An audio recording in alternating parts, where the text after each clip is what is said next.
Dan jangan lupa like, subscribe, dan komen di YouTube kampus ini. Sebarkan kepada teman kalian dan nanti bisa disut. Bisa tepuk tangan untuk diri saya sendiri. Iya, luar biasa. Sampai merepotkan saya ini juga sekarang ya. Assalamualaikum warahmatullahi wabarakatuh.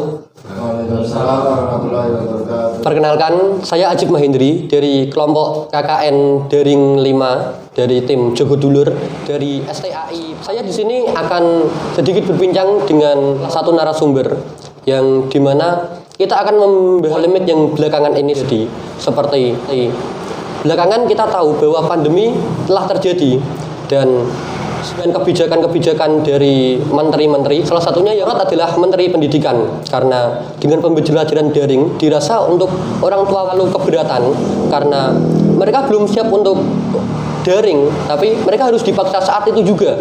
Apa saja keluh kesah dari orang tua tersebut. Di samping sisi juga ada guru yang ternyata mempunyai keluh kesah yang sama mengenai hal tersebut. Jadi kita akan melihat dengan satu sisi sebagai orang tua dan satu sisi dengan sebagai guru.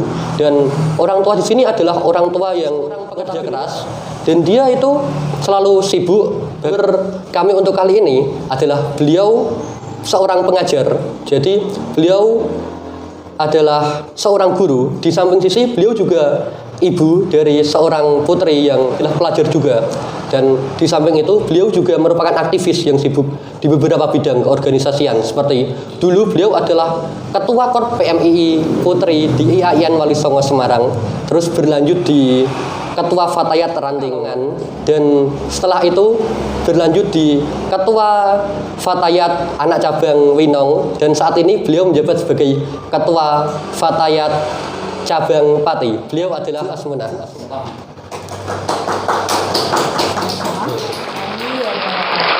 Waalaikumsalam warahmatullahi wabarakatuh. Alhamdulillahirrahmanirrahim. Wassalatu wassalamu ala sayyidina Muhammadin wa ala alihi washabihi ajmain, amma ba'du. Terima kasih kepada tim KKN dari STAI Pati yang pada kali ini berbincang dengan saya tentang polemik pendidikan di masa pandemi. Itu ya Mas Ajib ya? Betul, Bu. Memang langsung saja ini ya. Iya. Kita ketahui bersama bahwa pandemi COVID-19 ini sudah mewabah ke seluruh dunia, bahkan termasuk di negara kita di Indonesia. Nah, ini mengakibatkan berbagai macam kebijakan-kebijakan di semua sektor, termasuk sektor pendidikan, kan begitu. Nah, di pendidikan ini ada namanya kebijakan pembelajaran daring. Itu yang Mas Ajib ya. Jadi saya ingin mengulik tentang Ibu sedikit. Enggak apa ya, sebagai pengajar di MTSN 1 Pati. Jadi mengenai kebijakan yang diambil oleh Menteri Pendidikan mengenai proses kegiatan belajar mengajar daring, bagaimana pendapat Ibu mengenai hal tersebut? Untuk kebijakan pemerintah mengenai pembelajaran daring, satu sisi memang itu adalah sangat efektif dan efisien dalam rangka pencegahan COVID, dalam rangka pencegahan penyebaran COVID, karena salah satunya adalah harus pembatasan sosial. Betul. Kan itu. Jadi akhirnya pemerintah mengambil langkah kebijakan pembelajaran secara daring atau dalam jaringan atau internet. Memang ini seakan-akan mendadak atau kita dipaksa untuk menjalankan pembelajaran secara daring tersebut. Tapi satu-satunya jalan ya memang pembelajaran daring dalam rangka untuk memutus penyebaran COVID-19. Paling efisien untuk masa pandemi memang pelajaran daring ya, Bu? Iya. Karena untuk tatap muka memang tidak diperbolehkan saat ini. Diperbolehkan, kan? Tadi harus pembatasan jarak, kan pembatasan apa tadi? Sosial. Tapi kalau dirasa pembelajaran daring, siswa kan banyak, Bu, latar belakangnya. Iya. Nah, untuk saya ingin mengulik dari sisi keguruan dulu ya, Bu, Iya. dari guru Ibu.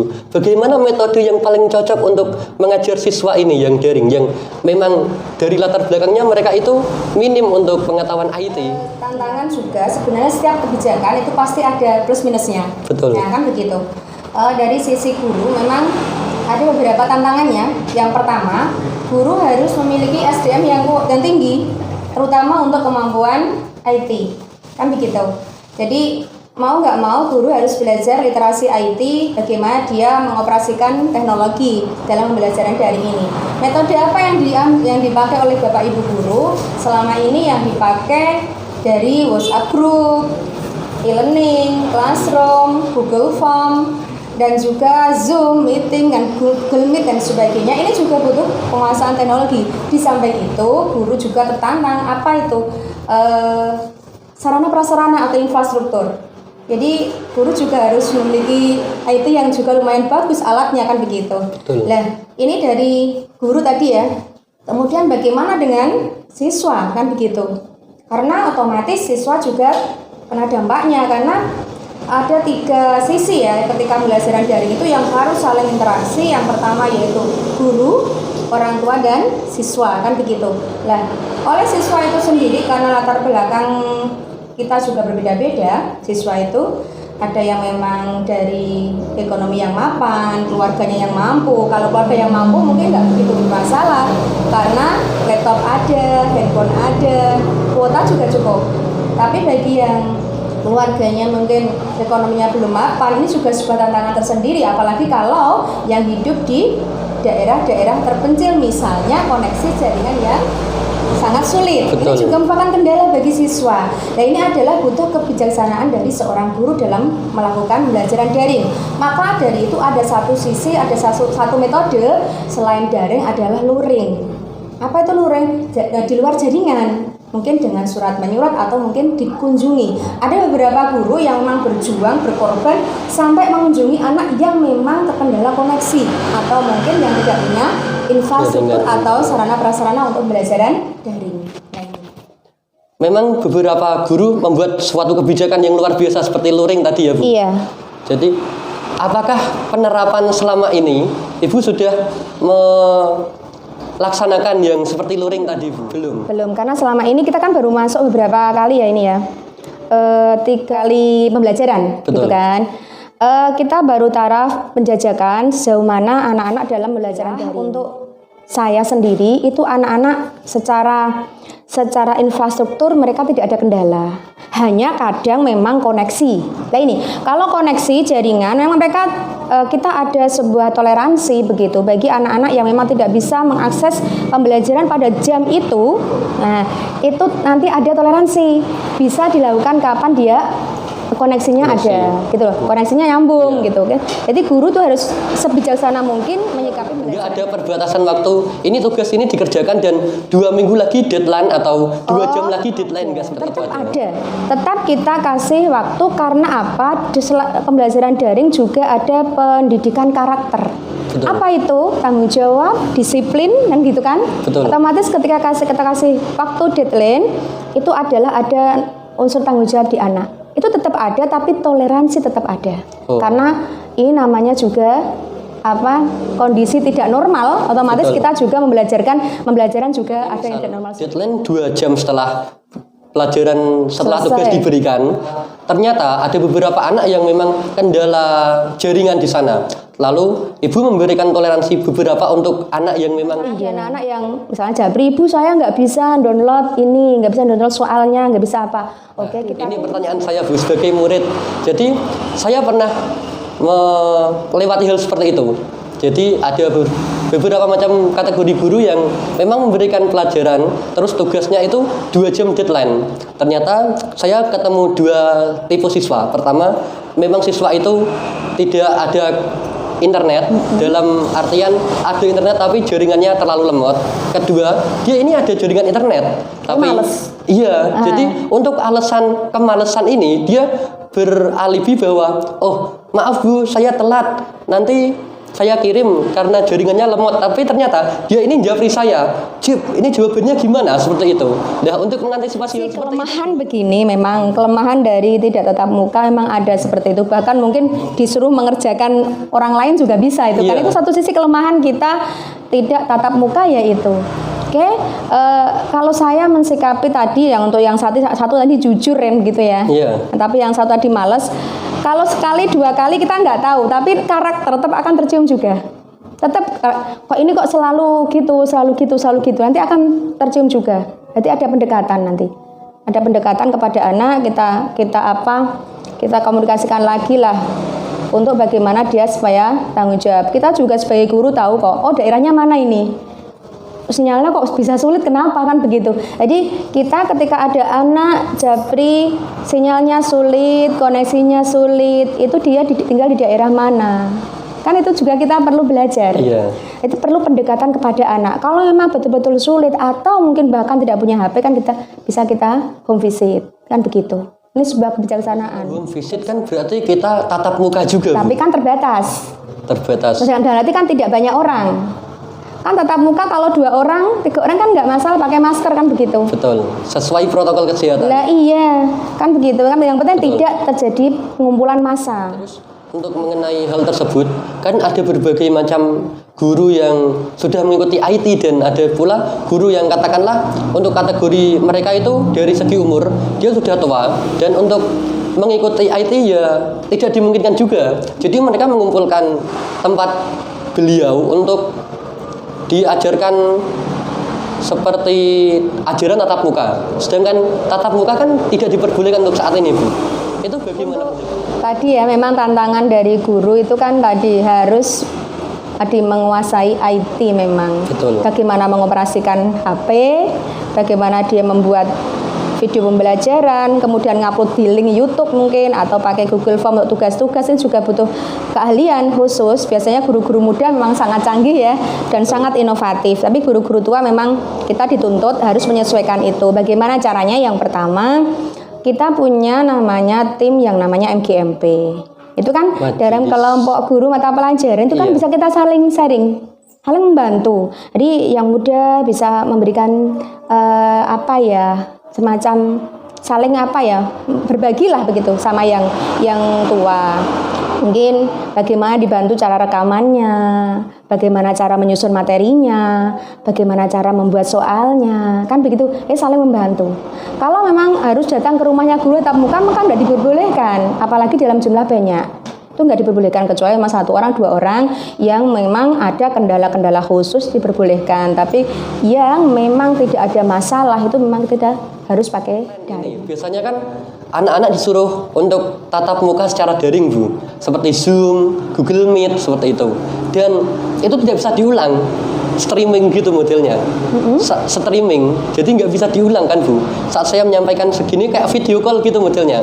Saat saya sebagai guru menyampaikan seperti ini, murid ini malah tidak, katakanlah sedang ada trouble di jaringannya. Maka dia akan ketinggalan beberapa kata kalimat. Bahkan untuk kita paham beberapa satu pelajaran, kita harus paham per kata bahkan. Tapi dia bisa ketinggalan beberapa kalimat saat trouble jaringan. Nah, bagaimana cara Ibu menyikapi untuk hal tersebut? Memang kendala-kendala banyak itu. Iya.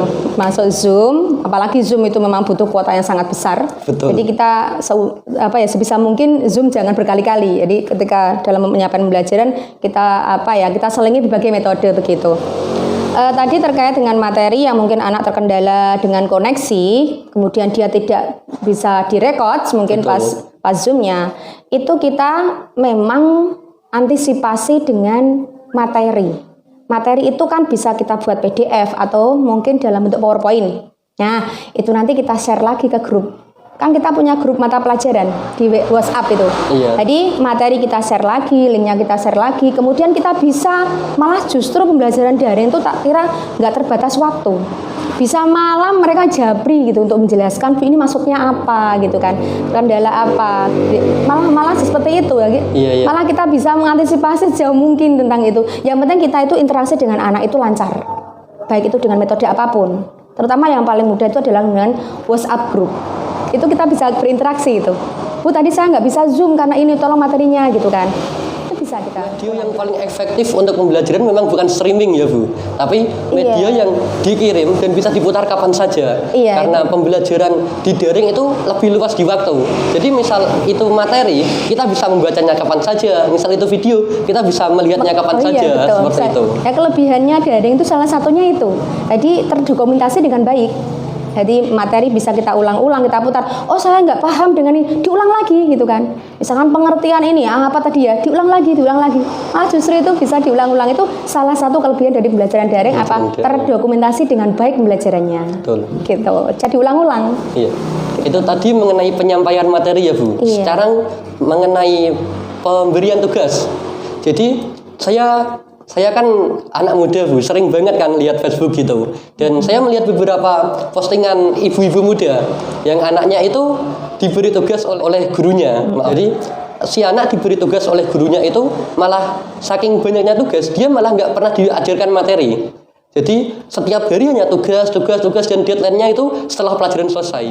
Ini memang polemik juga sih ya dari guru. Sebenarnya untuk pendidikan pembelajaran daring ini kita sudah semacam kayak dihimbau untuk tidak banyak tugas. Pembelajaran daring ini adalah pembelajaran yang bermakna dan kreatif dan juga bisa mendidik pada kecakapan hidup anak.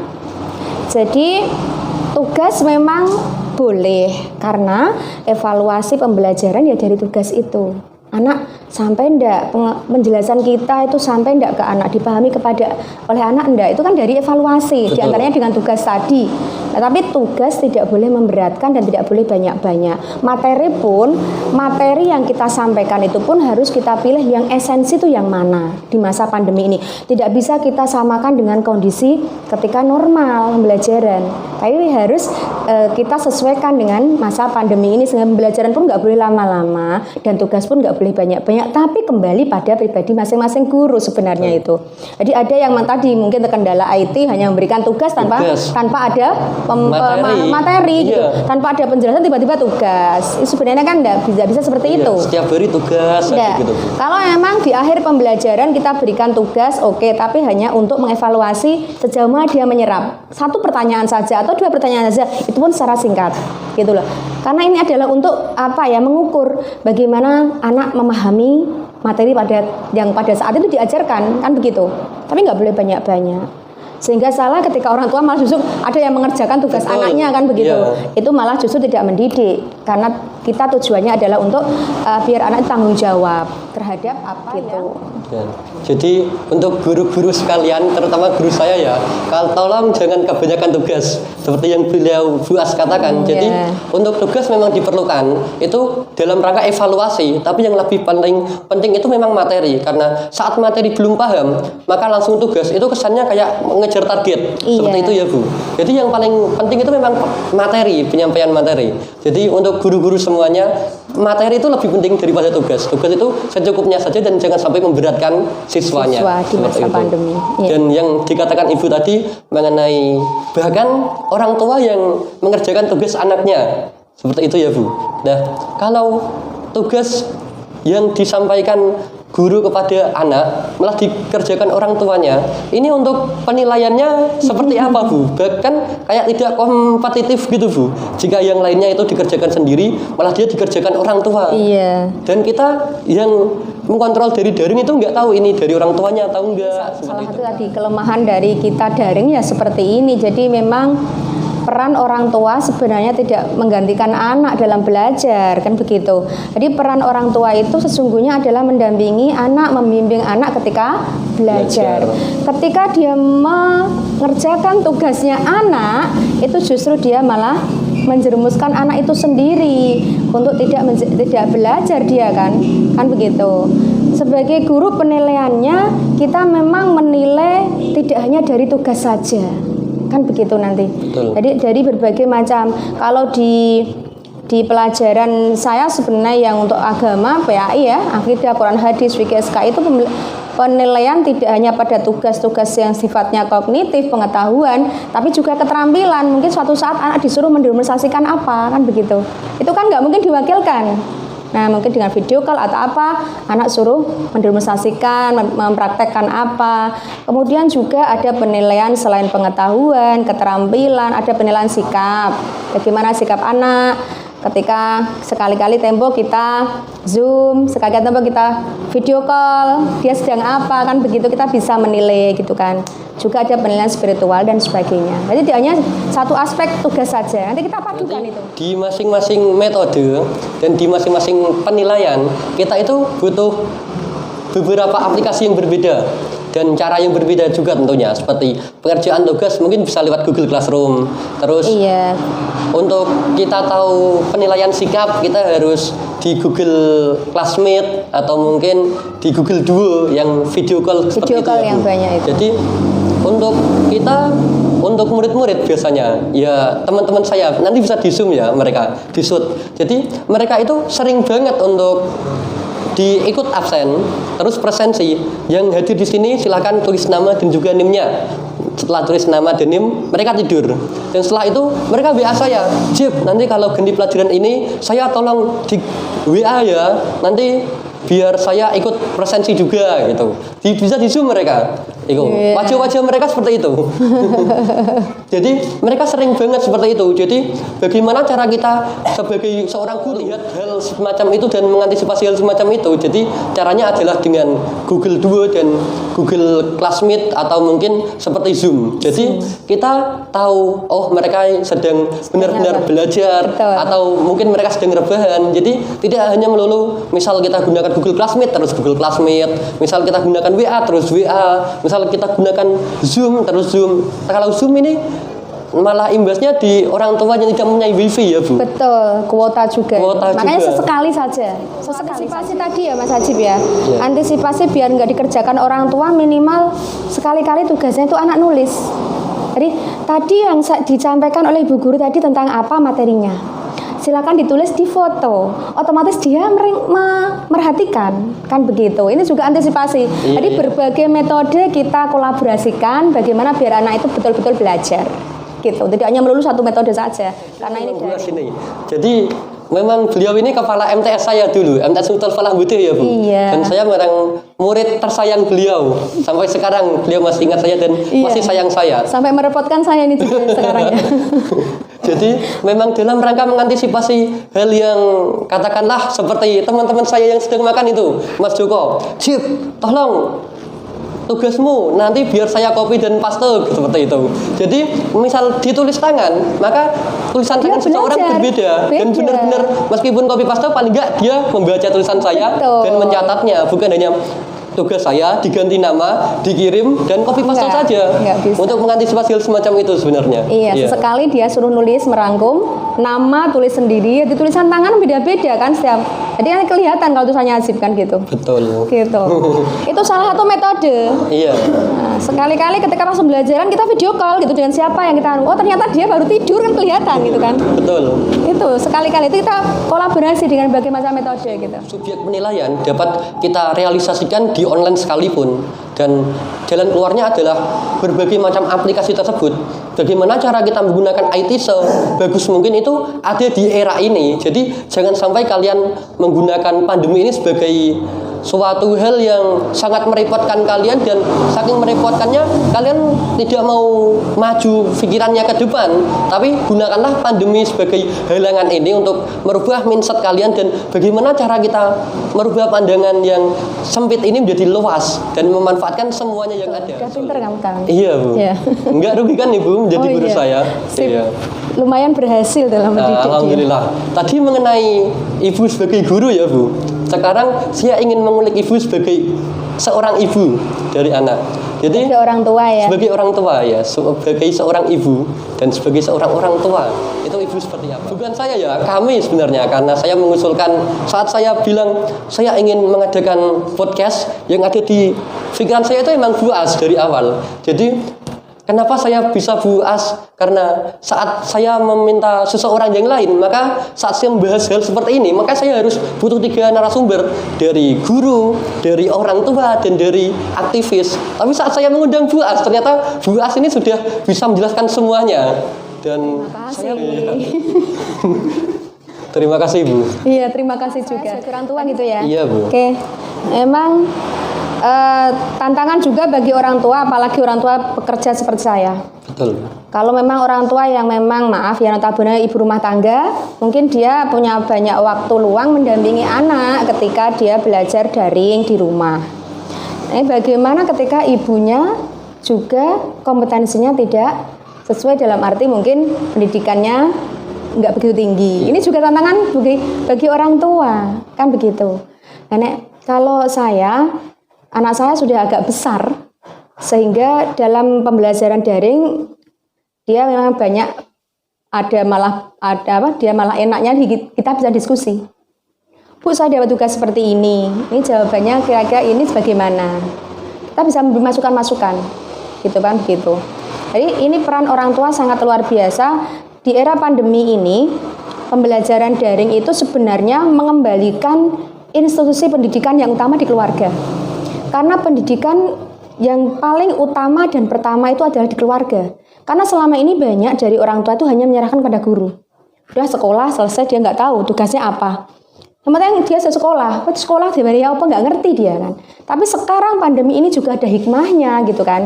Ada tadi pendidikan sebenarnya juga ada di keluarga, tanggung jawab bagi orang tua. Bagaimana dia mendidik, membimbing anak, mendampingi anak ketika belajar, tidak hanya dimarah-marah ketika anak nggak bisa, tapi juga membimbing dan mengarahkannya dengan baik. Jadi ketika ada orang tua ya harus belajar. Karena apa? Kita punya tugas sebagai orang tua untuk mendidik anak, kan begitu. Itu sebagai orang tua. Memang tantangan ini juga bagi orang tua sih. Terutama orang tua yang merantau. Betul. Anak ditinggal sama mbahnya. Ini juga problem ini. Dan itu banyak sekali dialami oleh anak-anak didik kita juga. Ketika dia di rumah dititipkan sama saudara atau sama mbahnya, sementara orang tua merantau, anak di rumah harus belajar daring. Ini juga anak bisa stres karena dia tidak ada yang bimbing. Sinyal nggak ada mungkin secara fasilitas mereka dicukupi ya, HP ada, laptop ada, karena orang tuanya merantau mungkin ekonominya mapan, tapi secara bimbingan mereka kurang. Banyak yang notabene non saya udah sepuh, dia mungkin secara IT nggak begitu paham. Ini peran dari lingkungan, peran dari guru BK ini juga penting dalam membimbing anak, terutama anak-anak yang seperti ini. Jadi orang tua, kalau orang tuanya memang yang notabene pendidikannya, latar belakangnya pendidikannya bagus, SDM-nya tinggi, terus ekonominya mapan, nggak ada masalah dalam pembelajaran daring, internetnya juga lancar.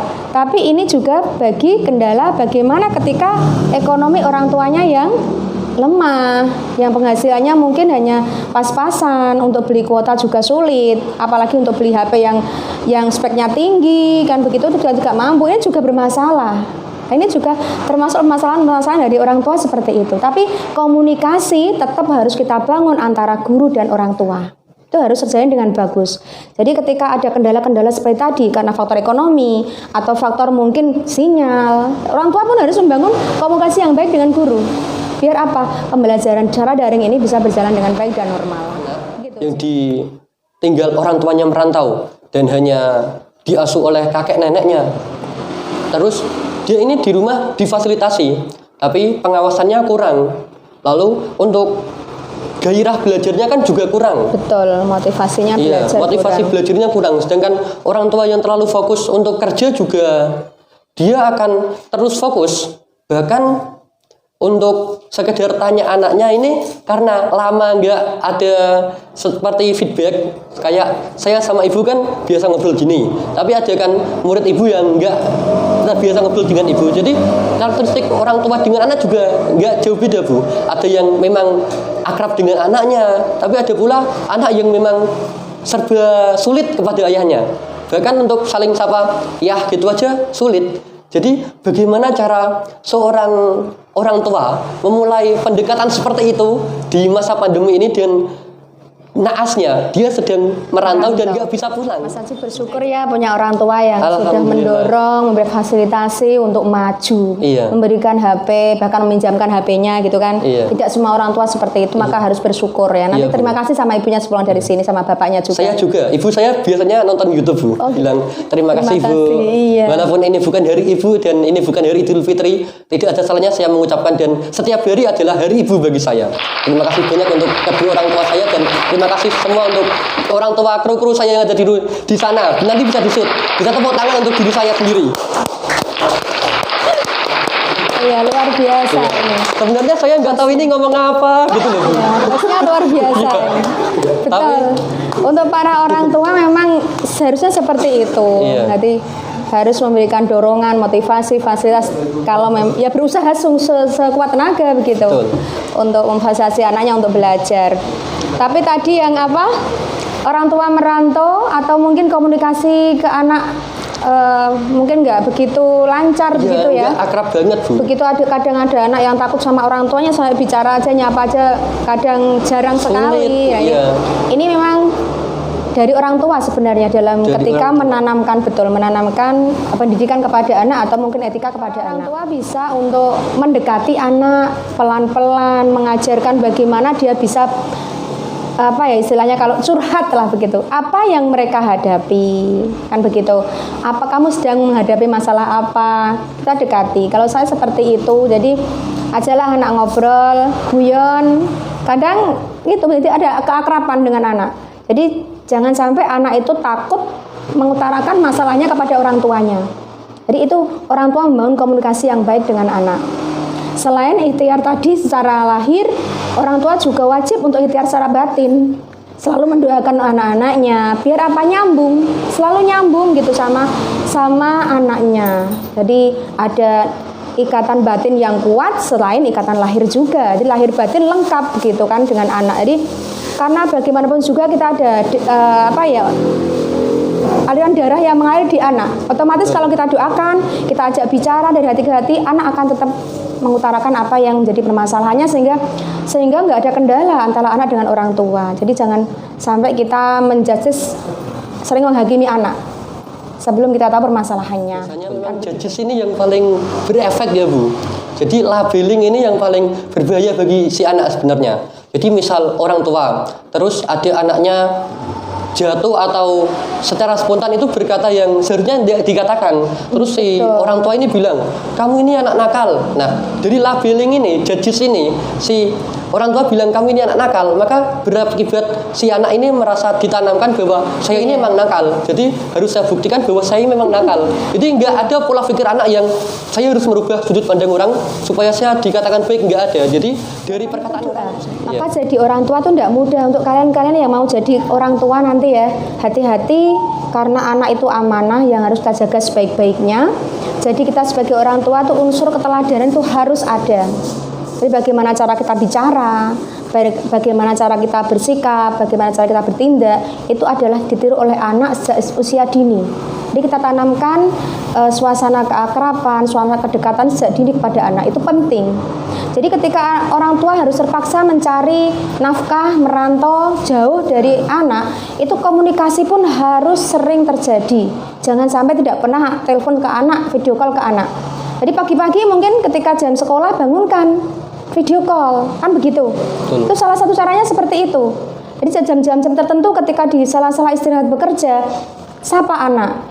Setiap hari jangan pernah tidak menyapa anak. Itu orang tua yang sedang merantau seperti itu. Kemudian komunikasikan dengan wali kelasnya atau guru-gurunya. Bagaimana perkembangan anak saya? Karena saya sudah sering mendapatkan SMS atau WA dari wali-wali murid yang merantau. Bagaimana perkembangan anak saya? Itu orang tua yang sangat luar biasa bagi saya. Karena mereka sangat, meskipun jauh, tapi sangat perhatian kepada anaknya. Jadi para orang tua yang memang terpaksa harus merantau pun, bagaimana dia mendidik anak, memantau anak adalah dengan cara itu. Karena sekarang sudah ada media yang sangat luar biasa, itu internet. Jaringan internet tuh yang jauh bisa dekat, kan begitu. Tinggal kita bagaimana hubungan itu bisa menjadi kualitas, itu adalah dengan cara tadi. Tidak hanya sekedar telepon, tapi bagaimana dia menanyakan belajarnya bagaimana, ada masalah apa. Biasakan anak itu bisa ngomong dengan orang tua apa adanya, tidak sembunyikan gitu, sehingga nggak ada masalah. Tiba-tiba orang tua kaget, loh anak saya kok terlibat ini padahal nggak pernah ngomong kan begitu. Karena apa? Karena anak tidak pernah curhat sama orang tuanya. Jadi jangan sampai hal itu terjadi. Itu komunikasi yang baik, yang lancar harus dibangun antara anak. Berarti perhatian sekecil apapun dari orang tua itu memang dibutuhkan oleh seorang anak. Jadi kalian yang mungkin teman-teman ini semua yang calon ayah, kecuali Mas Markus dan juga Mas Joko yang memang sudah ayah. Iya, sudah jadi ayah. Kalian tanamkanlah jiwa untuk saling bicara, jiwa keakraban dengan anak kalian. Jangan sampai kalian menjaga ego kalian, menjaga wibawa kalian sampai kalian itu ingin dianggap tua oleh anak kalian sehingga anak kalian malah takut pada kalian. Padahal anak itu nggak boleh takut kepada orang tuanya, tapi betul. harus sayang kepada orang tuanya. Karena takut adalah kata lain dari sayang. Saat orang itu sayang kepada orang tuanya, otomatis anak juga takut kepada orang tuanya. Seperti itu ya Bu. Jadi Dan untuk orang-orang tua yang menonton mungkin, jika kalian memang sudah terlanjur mempunyai hubungan yang senggang dengan anak kalian, kalian bisa memulai dari sekarang. Jadi nggak ada salahnya kita memulai sebagai orang tua. Memang kewajiban seorang orang tua untuk memulai mengabari anaknya dan menanyakan kabar anaknya itu suatu hal yang lumrah, bukan hal yang sedikit menurunkan derajat ya Bu. Ya enggak. Bukan. Jadi sebagai orang tua harus minimal mengabari, oh bagaimana kabarmu? Kabar ayah baik-baik saja. Kamu kok gini? Jadi hubungan yang tercipta antara keluarga dengan ayah itu kunci keluarga harmonis, dan keluarga harmonis itu adalah insya Allah jannah ya Bu, surga. Bu As yang mengajarkan saya di 2 MTS. Iya. Masih ingat saya. Memang Anak-anak yang cerdas itu selalu diingat apa yang dikatakan gurunya kan begitu. Iya. Untung Ibu belum pernah bercanda yang menyakitkan saya ya Bu. Saya lupa gitu. Enggak pernah Bu. Kalau menyakitkan ya mohon maaf. Jadi sering kita jadikan sebagai memorable. Jadi memori yang kita tanam itu biasanya dari SMP juga SMA, MTS juga MA. Jadi misal seorang orang tua atau mungkin guru menasihati anaknya yang sedang masa-masa pertumbuhan seperti itu, biasanya anak-anak itu terkesan labil, dan saat itu pula terkadang orang tua itu menjudge anaknya dan juga melabel anaknya sebagai anak nakal lah, anak itulah. Tapi saat mereka benar-benar dikatakan seperti itu, maka anak itu makin menjadi. Jadi bagaimana caranya kita itu menyetop bicara kita, bagaimana cara kita mengganti perkataan kita yang kasar menjadi perkataan yang lembut, bagaimana cara kita merubah sudut pandang kita. Misal kita memang orang tua, tapi bagaimana cara kita merubah sudut pandang kita menjadi anak. Jadi misal saya anak, terus saya gini, terus orang tua saya bilang gini, otomatis saya juga akan gini. Misal pola pikir kita diubah, maka kita sebagai orang jadi meskipun mereka seorang anak, jangan sampai mereka dikatakan kasar, karena memorable banget masa-masa pertumbuhan seperti itu. Jadi saya meskipun sekarang masih akrab banget dengan Bu As itu gara-gara Bu As ini guru yang sangat penyayang, baik hati, tidak sombong, suka menolong, rajin menabung, dan juga wah baik banget pokoknya. Rajin menabung juga ya? Iya Bu, soalnya dulu saya pernah Ibu ajari akidah akhlak dulu. Jadi menabunglah kamu Jib, karena apapun yang kamu tabung itu akan menjadi berkah di kemudian hari. Terutama tabungan akhirat gitu ya? Iya.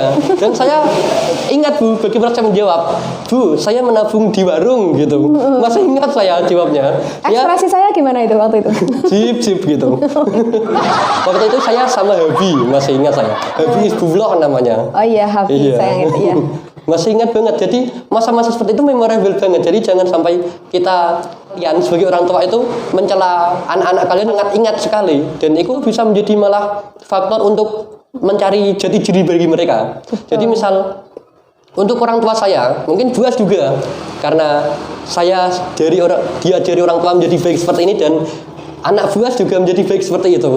Itu gara-gara mungkin sering dipuji, terus dinasihati, dan juga tidak pernah dikatakan kasar seperti itu ya Bu. Jadi faktor kesuksesan anak itu merupakan faktor kesuksesan orang tua juga. Betul. Ya namanya orang kan, kadang orang tua juga manusia ya. Betul. Kadang juga hilaf, kadang juga salah. Tapi ketika salah ya tetap kita minta maaf sama anak tadi. Oh ya maaf, saya salah hilafan begitu. Harus mengajari itu ketika meskipun kita salah. Orang tua ya Bu. Meskipun orang tua, karena namanya orang tua kadang juga hilafan gitu. Mengajarkan kepada anak kan, karena tadi anak itu daya ingatnya tinggi, masa-masa emas, apalagi ketika anak-anak masih usia dasar, itu kan daya imitasinya juga sangat kuat. Maka dari itu peran orang tua sangat luar biasa, karena pendidikan guru di sekolah itu sangat terbatas waktunya, yang banyak sekali di rumah dan di lingkungan.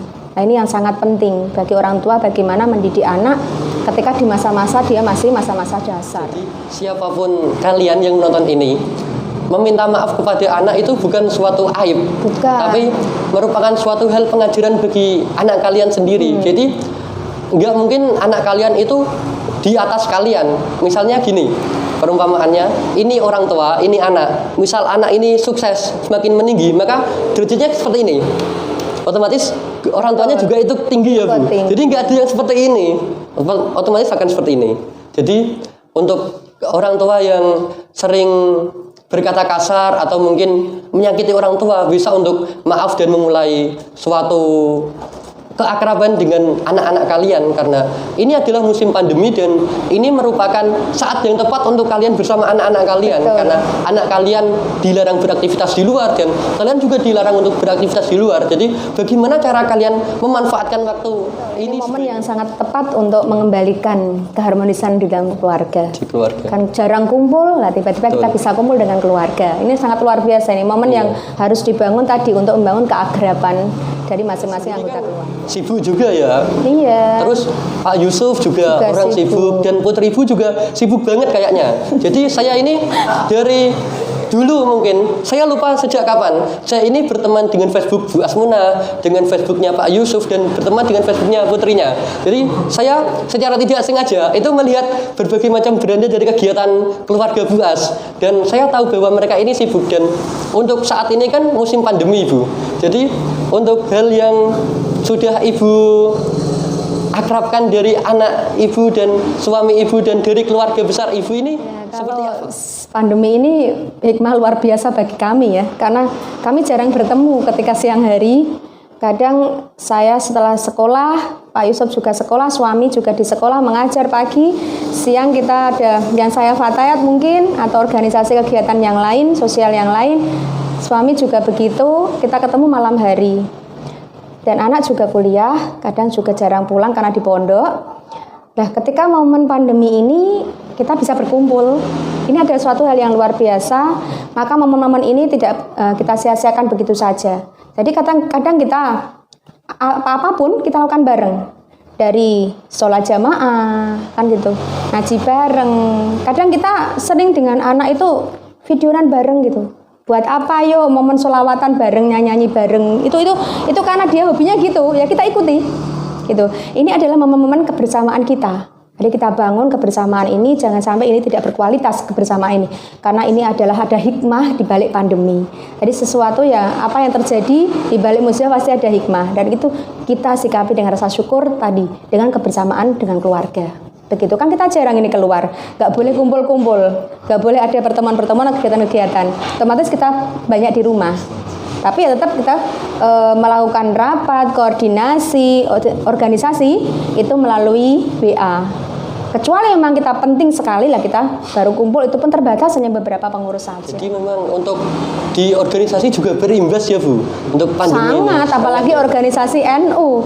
NU itu kan jamaah ya, otomatis kan sering kita amalia-amalianya NU kan kumpul-kumpul dari yasinan, talilan, berjanjenan, sholawatan itu kan memang amalia kita. Jadi ini kita mandek semua.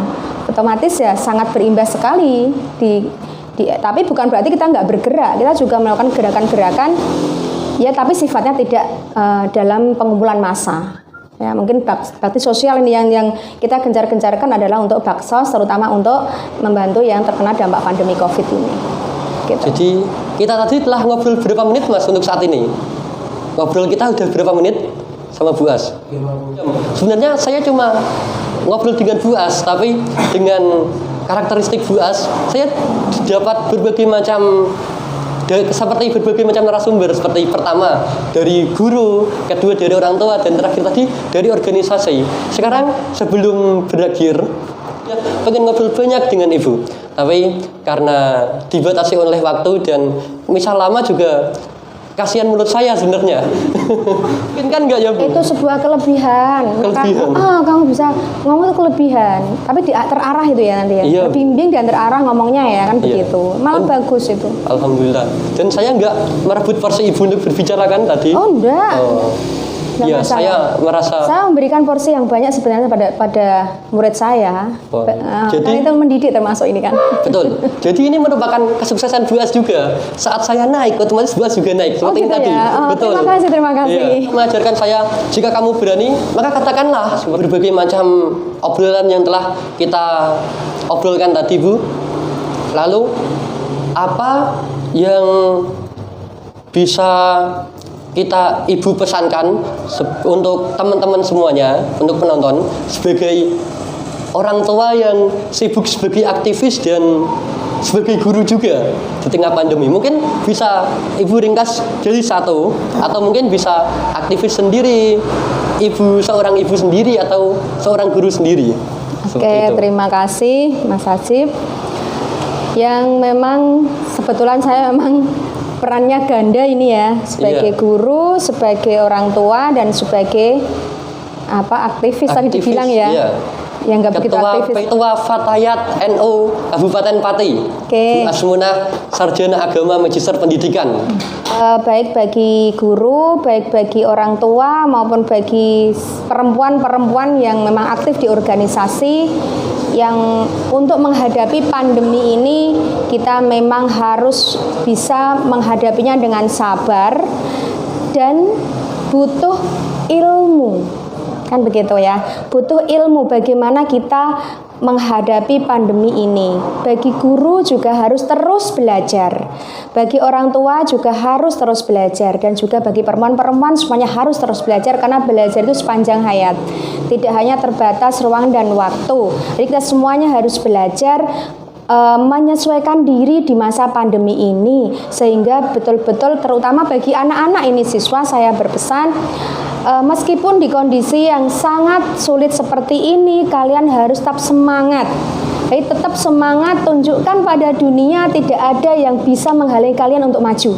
Jadi kalian harus tetap mencapai cita-cita kalian, harus tetap semangat dalam menggapai mimpi kalian meskipun di masa pandemi ini. Dan bagi para orang tua untuk tetap semangat, sabar dalam mendampingi anak-anaknya, dan juga untuk para guru tetap belajar dan tetap semangat. Gitu.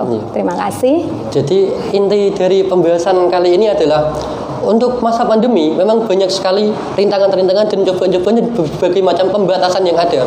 Tapi bagaimana cara kita mengelola pembatasan-pembatasan itu menjadi suatu hal yang bermanfaat. Contohnya belajar tadi. Karena belajar itu tidak akan pernah ada habisnya.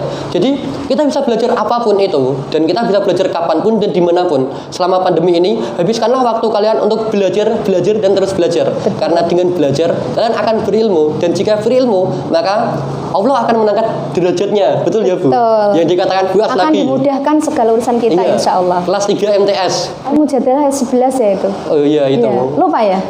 Yang saya ingat dari kata-kata Buas itu kalimat Buas, al khairunas anfa'uhum linnas. Moto hidup Buas. Khairun nas anfa'uhum linnas. Iya, khairunas alfa'uhum linnas. Sebaik-baik manusia itu adalah yang Bermanfaat bagi manusia yang lainnya. Betul. Itu moto Buas. Sampai sekarang saya masih ingat. Iya. Dan mungkin itu juga saya gunakan untuk moto saya. Jadi paling nggak saya akan bermanfaat dengan menyebar konten-konten positif ini kepada kalian semua. Dan jangan lupa like, subscribe, dan komen di YouTube kampus ini. Sebarkan kepada teman kalian, dan wabillahi taufiq wal hidayah, waridul wal inayah. Wassalamualaikum warahmatullahi wabarakatuh. Waalaikumsalam.